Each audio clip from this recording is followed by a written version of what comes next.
Hi, and welcome to this live reading from Love You Better by Kallyn Jones. And this is presented by Itsy Bitsy Book Bits. Chapter 1, Ordinary World. Blake. Late again.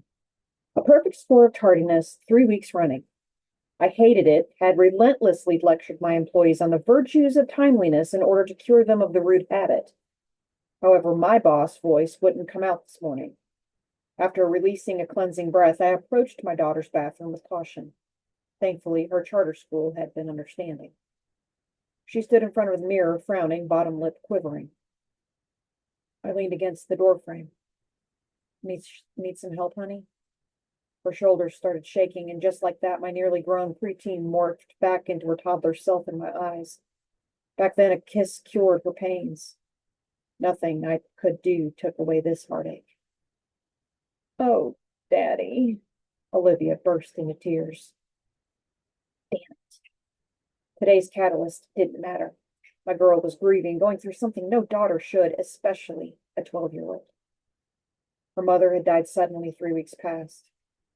Should I coddle her or tell her to buck up? The dilemma of every parent. My instincts leaned toward the strict, so I did the opposite and pulled her into a hug. Besides, the concerned emails from her homeroom teacher had stopped last week, leading me to believe when Liv had a thorough, safe cry in the morning, she faced the day better, like when I hit a punching bag.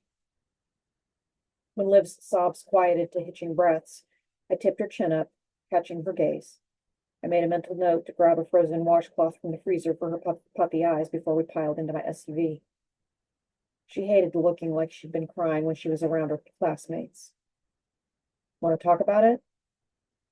These knots in my hair won't brush out. I'm supposed to braid it before bed, but I was so tired last night. Now we're late again. I had to handle a situation at work the night before. We were really late getting home.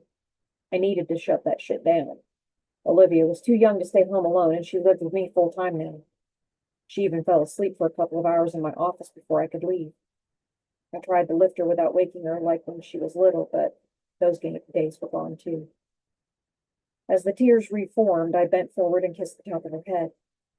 Don't worry about the school bell, Sparrow. Your principal understands. I spun my daughter around and picked up a brush. I watched some hair videos last night.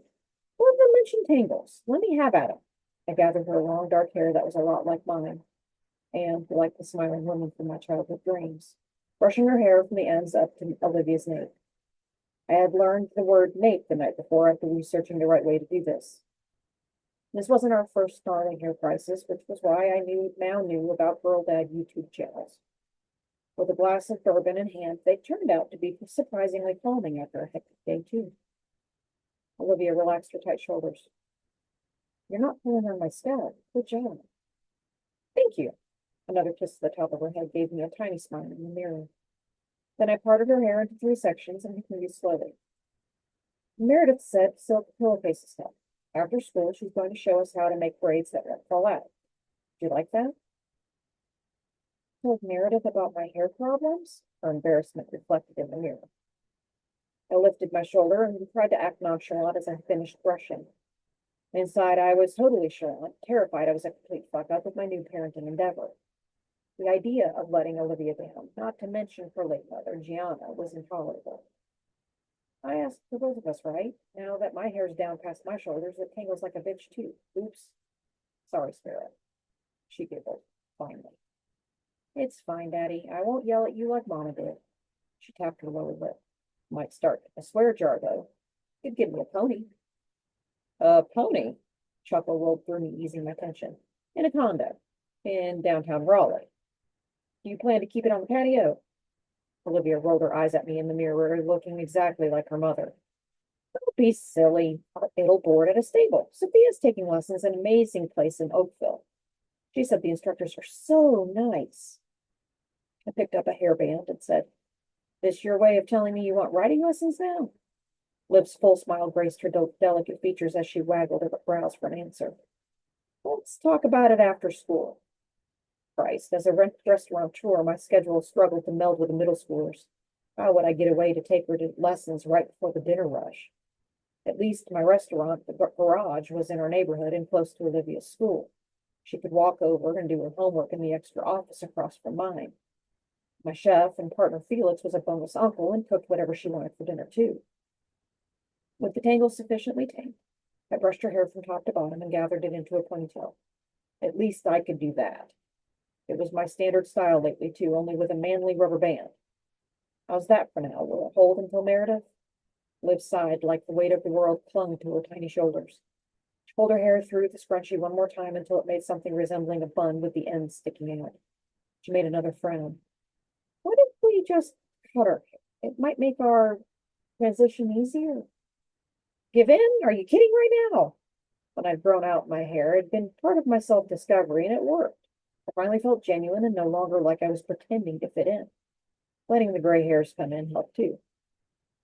If Olivia really wanted a fresh start, I would have made the appointment for her that afternoon. But this sounded like frustration talk. I gently took her aside. You doubt this old dog's ability to learn new hair tricks. No, Daddy. Olivia shimmied away from my reach and laughed. Mission accomplished for the moment. You think your family will want our hair to be long when you find them? My girl was certainly observant. I never told her why I grew my hair out. I guess it had been a reaction to the news that I was Navajo after asking a social worker to investigate my case. The social worker had discovered as much as she could. It would still be a miracle if I ever put a name to my birth mother, let alone meet her. Growing up, I was told that the young girl had been a drug addict from the Cherokee Nation. No one could answer which band, though. It turned out to be neither. If my adoptive parents had been wrong about what nation was mine, I wondered what else had been a lie. The woman I saw in my memory flashes didn't look high. More importantly, the feelings living inside me didn't jibe with the narrative. Only, what did I know? I'd been a toddler when my parents took me in. Anyway, the importance of hair to Navajo culture had been the first thing I learned in my research on my true identity. Unfortunately, my free time had dissolved since then, putting a pause on new discoveries. As soon as things settled down, I promised myself and the woman from my dreams that I'd get back to it. I laughed at Olivia's question. Any family we might find will love you no matter what you do with your hair. I made a face in the mirror, making her smile. I think it's gorgeous and worth figuring out unless it's what your heart really wants. Anyway, Mare said it gets easier when you have the right products for the job. About Meredith, Liv kept her eyes on the floor as she shuffled past me.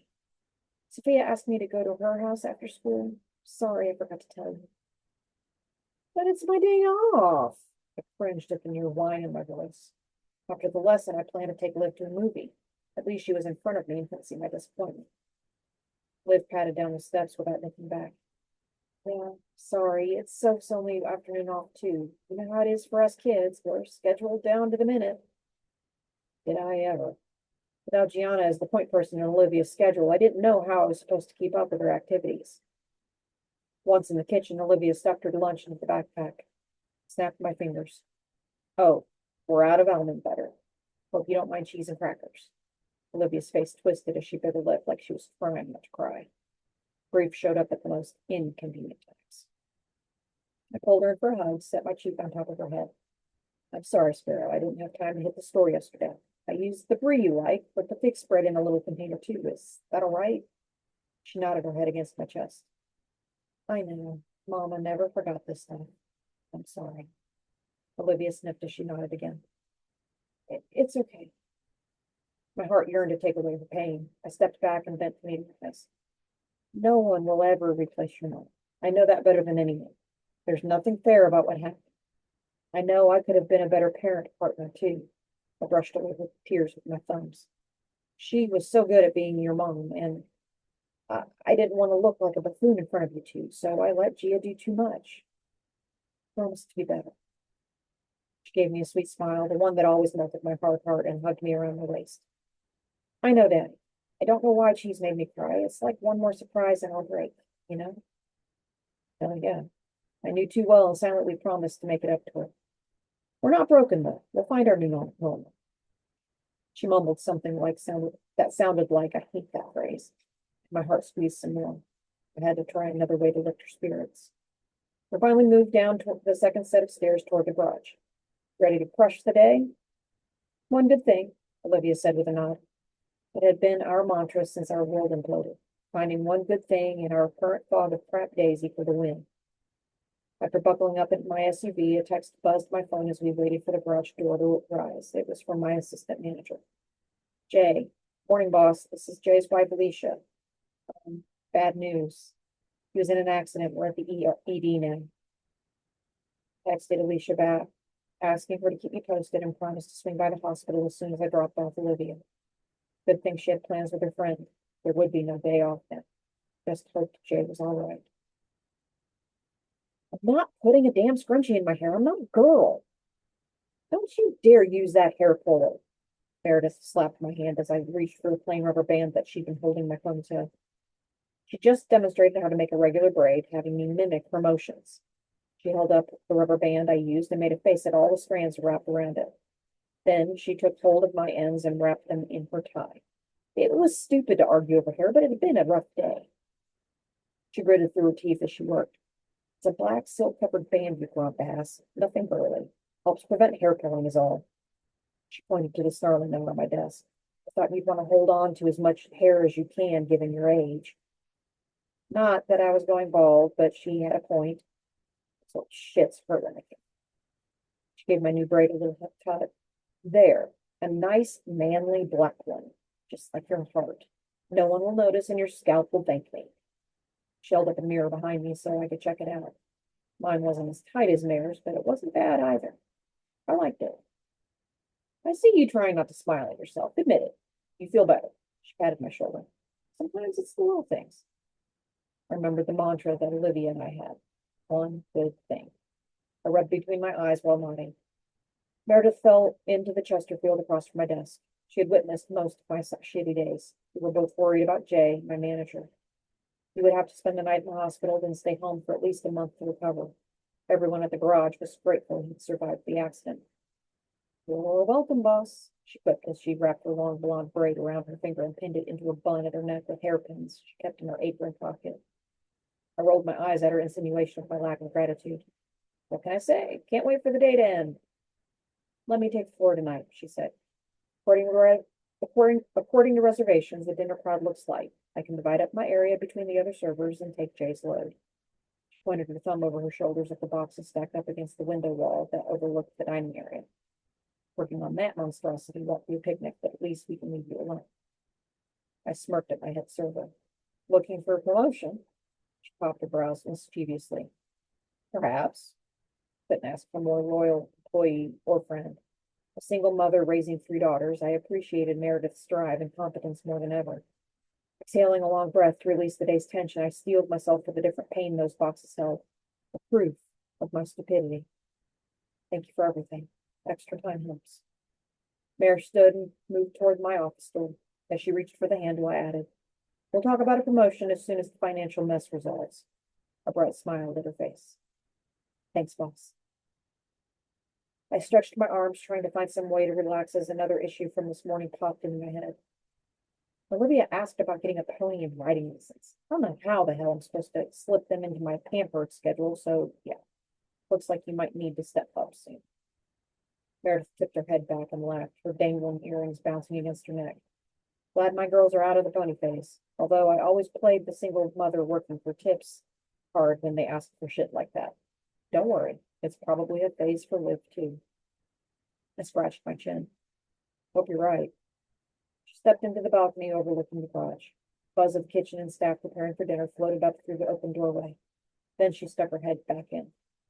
Oh, and if you need another hair lesson, just holler, especially with French braids. It takes a few times. I growled under my breath, wondering if Liv was right about cutting our hair to make life easier. Only my life wasn't simple during those years I was forced to keep it short. Silence filled my office as the door shut with a solid thud. The boxes seemed to taunt me like an enemy waiting to strike. Sorting out their contents was over my head, but I'd tried. The one person I knew for sure who could fix my situations, the problems my bookkeeper dumped on us when he screwed me over, was also my ex-girlfriend, the one who had gotten in the way.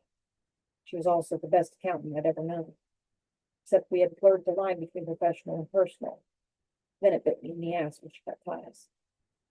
She could tear through the situation like a bloodhound after a convict, only my pride wouldn't let me make the call.